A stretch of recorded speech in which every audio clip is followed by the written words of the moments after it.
Благодарам господин Джафери, господин Заев, представници на владата, колеги пратеници, представници на медиумите.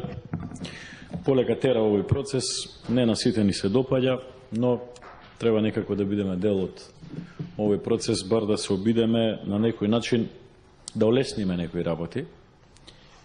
Болно е ова што се случува за многу наши сограѓани, родители, фамилии, семејства, другари и така натака. Дел уште ги држи револт, дел не сакаат ни да разговараат на оваа тема, дел викаат дека се разочарани, дека не гледаат перспектива по правецот кој што одиме. Јас велам, дај Боже сите тие така што се чувствуваме и што мислиме, да сме грешка. Очигледно е дека овој процес ќе тера и ќе заврши со донесување на измените на Уставот, затоа бар мислам дека не треба повеќе да имаме дилема. И од тој аспект, мојата дискусија ќе се движи во насока на дообјаснување на некои состојби заради јавноста, но и ќе дадам некои мислења мои, кои што некако ќе се обидам бар за 2%, 3%, 5%, нешто да биде полесно и подобро, доколку владата оцени дека тоа што ќе го кажам може да биде применливо.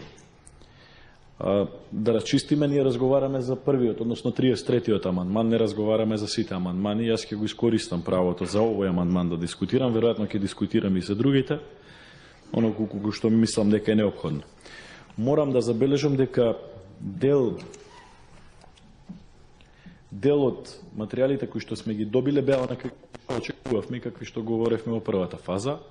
Дел, посебно во 4-тиот амандман, има некакво напредување во смисла на дискусијата која што имавме во собранието и во смисла на диалогот кој што сте го имале со почитуваните колеги кои што гласаа во првата фаза, беа дел од пратеничката група на ВМРО-ДПМН. Без разлика дали некој гласа или не гласа, или ќе гласа или не гласа, мојот став останува исти, е поврзан со легитимитетот, е поврзан со референдумот и е поврзан со партиската програма, врз основа на која што сум се произнел. Немам намера да гласам, реков од принципиални причини, но мислам дека треба да ги слушнете сите забелешки кои што ќе ги дадеме и предлози. За да расчистиме, овој амандман по кој што дискутираме, 33-тиот, значи примена на ерга омнес. Тоа е во целосна смисла. Тоа е старо барање на Република Грција, 30 години. Она што мене ме чуди малкуцка и ме на некој начин не можам до ден денеска да го разберам, иако во политичкиот контекст може да се најде толкување. Оно колку што знам веројатно повеќе од просечен граѓанин, но не знам детали. Преговорите во минатите 27 години, кога станувало збор за прашањето на името, се движеле во 3 нивоа. Првото ниво е каква ќе биде одредницата. Дали ќе биде Северна, Горна, Вардарска, Скопје, во Заграда и така натака. Второто ниво е каде ќе биде одредницата. Дали ќе биде пред зборот Република, пред зборот Македонија или после зборот Македонија. И третото ниво на дебата низ годините наназад било каква применливост ќе имате. Дали ќе биде за надворешна употреба, за билатерална употреба, за меѓународна, мултилатерална употреба, ги исклучувам едното со другите, или ќе биде за сеопшта употреба. Значи 4 различни опции. Она што ни се нуди со измената на овој устав, на овој член, односно со овој амандман, е практично и најлошо место на придавката. Квалитетот на придавката не сум доволно стручен да го толкувам. Не знам дали ако беше Горна или ако беше Вардарска или ако беше Скопје во Заграда позади, не знам дали ќе беше подобро. Веројатно би било подобро кога тоа не би можело да се врзува во никаков реченичен контекст, како што колегата Велјановски ви посочи, дека ќе бидеме изложени на напади, дека сме северни македонци. Колку и ние да се трудиме да се браниме од тоа. И третата работа е каде оваа придавка стои. Мислам дека владата требало да се потруди, ако е вака како што е, според мене најлоша варијанта, придавката да е пред зборот Македонија, каква и да е придавката, требало да се бори за другото. бар да не е за внатрешна употреба. Тоа би било некој оптимум компромис со Грција, но има и други нивоа. Можела владата се бори Република Северна Македонија да се користи само за мултилатерална и билатерално со Грција. Имало и такви идеи низ времето. Тука не добивме адекватен одговор. Зошто е вака прифатено? Одговорот дека сме го зачували идентитетот make sense, но договорот, ако се чита целата филозофија на договорот од Преспа, тој не вели дека постои македонски народ и постои македонски јазик. Тој вели, вие имате право да се нарекувате како сакате. Значи, Грција се уште нас не ни признава, и тоа и низ многу изјави на грчките политичари, се уште Грција не ни признава постоење на македонски народ и македонски јазик. Онаков каков што ние сакаме да го имаме. Да, нема право да ни забрани да се произнесуваме како такви, но и досега немала право да ни забрани да се произнесуваме како такви. Ова е некој одложен спор. Не е конечен спор. Односно конечно разрешување на македонското прашање. Овој елемент ќе има одложно значење, заради тоа што ќе се судираме, почитувани колеги, и после прифаќање на уставните амандмани, и не го зборам ова за да оптеретам владата со одговорност или опозицијата без одговорност, туку зборувам од аспект на одговорност према државата, да кажеме и да знаеме дека ќе биде така. Односот на грчката држава спрема македонскиот народ нема да се промени. Да, ќе се промени спрема државата, но спрема македонскиот народ нема да се промени. За жал. Ако има нешто што може да се направи, за да не биде така, треба да се направи. Но да не е на сметка на македонското самоопределување и можноста ние да ја продолжиме некако ова приказна за постоење на нашиот народ и назад низ годините, но и уште поважно напред во иднината. Убава е, можеби, понекогаш атмосферата да се каже дека еве ќе имаме пријател плюс, но да не се лажеме дека односот на грчката држава можеби ќе се промени спрема македонската држава, но односот на грчката држава спрема македонскиот народ и македонскиот јазик нема да се промени. И тоа е одложен конфликт. Вредноста на овој договор со наше евентуално и возможно и многу веројатно за членување во НАТО си има смисла. Јас за тоа сум многу внимателен кога зборам за штетноста на содржината на договорот. Целта на договорот разбирам што е, но содржината на договорот има елементи на сериозна штетност. Господинот Велјановски кажа, 50 или 51 член се менуваат, плюс преамбулата. Не навлегувам во дискусијата околу тоа дали требало 51 амандман или требало само еден амандман за ова прашање, но правнички личи дека требало 51. Правнички личи дека требало 51. Политички е образложението на премиерот Заев, во ред, има поддршка од доволен број пратеници за оваа фаза од 61 глас и се тера, но треба да се каже. Сега, што значи овој амандман? Овој амандман вели, во Уставот зборовите Република Македонија се заменуваат со зборовите Република Северна Македонија, а зборот Македонија се заменува со зборовите Северна Македонија, освен во член 36. Членот 36 во Уставот, единственото место каде што ќе остане зборот Македонија без додавката Северна Македонија, и добро е тоа, бар на едно место да остане, ако не може на повеќе, за да има трак дека сето ова имало поинаков корен, е национално-ослободителните војни на Македонија, значи историски контекст. Она што за мене е дилема, во преамбулата на Уставот, она каква што е после 2001 година, исто така, бар на две места, зборот Македонија со ова толкување треба да остане Македонија. Бар на 2 места.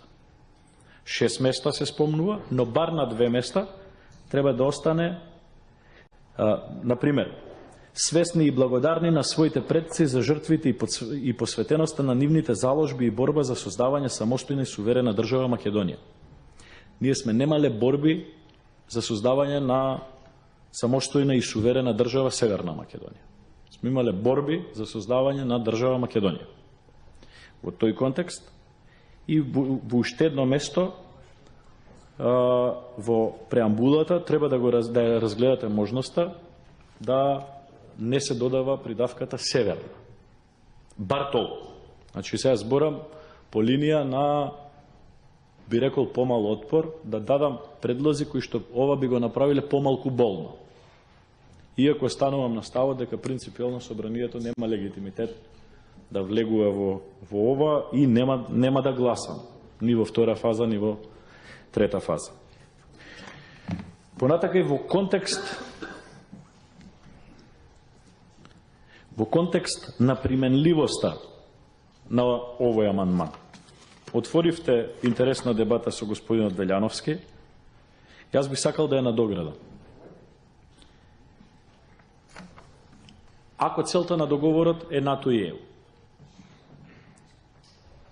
ако целта на прифаќање на компромисот е НАТО и ЕУ, ако се е поврзано дури и прашањето референдумско, дури и сите говори на владата, на колегите пратеници што го поддржуваат, ако е сето тоа така, ајде да направиме еден потек. Кажавте кој е почетниот момент на применливост на овој амандман, односно на сите амандмани. Ајде да ставиме крајен рок. Што ако по 20 години не постои Европската унија? Или по 40 години? Не мислам дека ќе се случи тоа набрзо. Но да знаеме дека ова е заради таа цел. Не е заради трајна цел. Не ни е трајна цел оваа држава се вика Република Северна Македонија. Нас ни е цел да влеземе во ЕУ ден поскоро и нас ни е цел да влеземе во НАТО ден поскоро. На сите тука. Ако е таа целта, дај да оставиме една одредница која што во овој момент ќе ви изгледа забегана. Ќе изгледа фанатично. Премногу романтично може би. Не посакувано. На Македонија местото е кон ЕУ и кон НАТО. Но што ако по 30 или по 50 години? Еве денеска ние разговараме за решенија на АСНОМ носени 44 година. Па викаме ова е добро, ова не е добро, ова ќе го внесеме, ова ќе го изнесеме, прогласот ги нормира, не ги нормира. Имало од Кукуш, немало од Кукуш делегати на АСНОМ. Значи и денеска овој документите сите од АСНОМ имаат вредност. Во тој контекст, колеги, никој немал предпоставка тогаш кога било АСНОМ дека ќе постои Европска унија, така? Ни денеска не знаеме што ќе се случи за еднакво толку време. Но ајде да кажеме дека во случај на излегување на Македонија од НАТО, ЕУ или престанок на постоење на тие две организации, дека ова нема да важи. Премногу романтично, така? Дури и забегано. Ама историска нишка која што ќе каже зошто го правиме ова во нормативна смисла. Пошто говорите ќе избледнеат, политичките настапи ќе избледнеат. Овие документи, ја не знам што зборувал Петре Пирузе на првото заседание на АСНОМ. Не знам. Иако е величина, еден од најзвучните делегати на првото заседание на АСНОМ. Не знам што зборал. Избледнало. И да најдам што зборел, но она што го имаме како правно наследство од првото заседание на АСНОМ има тежина. И знаеме дека Петре Пирузе и Владимир Полежиновски се писатели на овие акти и документи кои што денеска ги читам. Така? Но дајте таква нормативна одредба, да знаеме дека не е ова трајно, пред луѓе. Да знаеме дека не е трајно. Дали по 50, дали по 70, дали по 100 години, да има нишка во која некоја поспособна генерација македонци од нас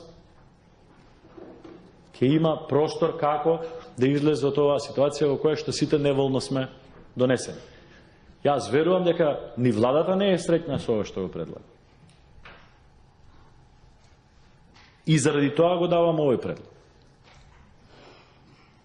Ако може да има одложена применливост, и ако целта на применливоста на ова е поврзана со нашето влегување во НАТО и ЕУ, што ќе се случи после 50 или 70 години, кога можно ќе се смени историскиот контекст во светот. Јас велам, сето тоа што вие како поддржувачи на овој договор го зборувате, да го ставиме со една нормативна полуреченица, реченица во Уставот, како наше наследство дека ова неволно сме го направили. Ме разбирате? Наше наследство дека ова неволно сме го направили. Имав доста обсежни дискусии и во првата фаза, и тука во комисијата, и на седницата на собрание. Не сакам премногу да се повторувам, но една работа морам да ја повторам, а тоа е резолуцијата за изнаоѓање на стратегија за наметнатиот спор од страна на Република Грција за нашето уставно име. Прочитам само 3 реченици и ќе замолам да се почитува. Една реченица вели: ценејќи дека обединетата позиција на државниот врв во преговорите на Република Македонија со Република Грција за решавање на спорот за името е од исклучително значење за засилување на преговарачката позиција на Република Македонија. Прво. Втора реченица што сакам да ја прочитам. Со државната стратегија неопходно е да се одбрани името, највисоките државни и национални интереси и да се зачува идентитетот на македонскиот народ, јазик, историја, култура и постоењето на македонското национално малцинство и да се афирмира позицијата на Република Македонија како суверена и самостојна држава. И трето, при утврдување на стратегијата да се почитуваат ставовите, предлозите и мислењата на политичките партии застапени во собранието на Република Македонија. Резолуцијата некако има обврзувачки карактер, заради тоа што е резолуција, не е декларација. Во врска со овој амандман, јас ви дадов 2 предлози. Првиот предлог е барем во преамбул, иако има многу толкувања, тука мислам дека еден друг колега пратеник повеќе ќе се задржи, не сакам да влегувам во друга дискусија, но барем на 2 места во преамбулата да не се додаде придавката северна на зборот Македонија, тоа е првото. И второто, ако сами велите дека може да има рок од кога ќе почне да се применува целиот овој пакет на уставни измени, дајте да ставиме и рок до кога ќе се применува овој и колку и тој да ви изгледа во овој момент и смешно, и фанатично, и романтично, и така натака, но ќе биде нишка кога некоја друга генерација ќе успее да направи малце подобар момент отколку ние сите заедно што сме успеали. И ви го објаснив низ важноста на нормативниот карактер на одлуките на АСНОМ кои што важат повеќе од 70 години. Благодарам.